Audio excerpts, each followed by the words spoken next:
ایک راوی حضور اکرم صلی اللہ علیہ وسلم کی خدمت میں حاضر ہوا اور کہنے لگا، آپ کو نبی تب مانوں گا جب وہ درخت آپ کی نبوت کی گواہی دے گا، اور اگر آپ اسے بلائیں تو۔ آپ صلی اللہ علیہ وسلم نے فرمایا، میں اسے کیا بلاؤں گا؟ تم خود ہی اس درخت کے پاس جاؤ اور کہو، تمہیں اللہ کے رسول صلی اللہ علیہ وسلم نے بلایا ہے۔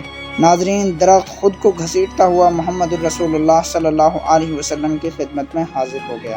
قطرے کو سمندر، ذرے کو ستارہ کرتے ہیں، کونین کو خم آ جاتا ہے جب زلف سنوارا کرتے ہیں۔ درخت مان رہے ہیں، چاند کا کلیجہ گواہی دے رہا ہے، پتھر کلمہ پڑھ رہے ہیں، کیا خوب لکھا ہے کسی نے۔ زمین جل رہی ہے، آسمان جل رہا ہے، محبت میں سارا جہاں جل رہا ہے۔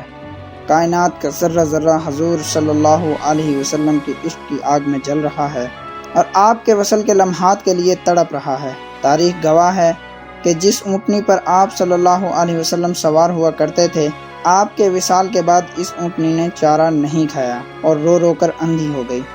یہ محبت تھی جانوروں کی میرے اور آپ کے پیارے آقا جناب محمد الرسول اللہ صلی اللہ علیہ وسلم سے۔ سبحان اللہ، سلام پہنچے۔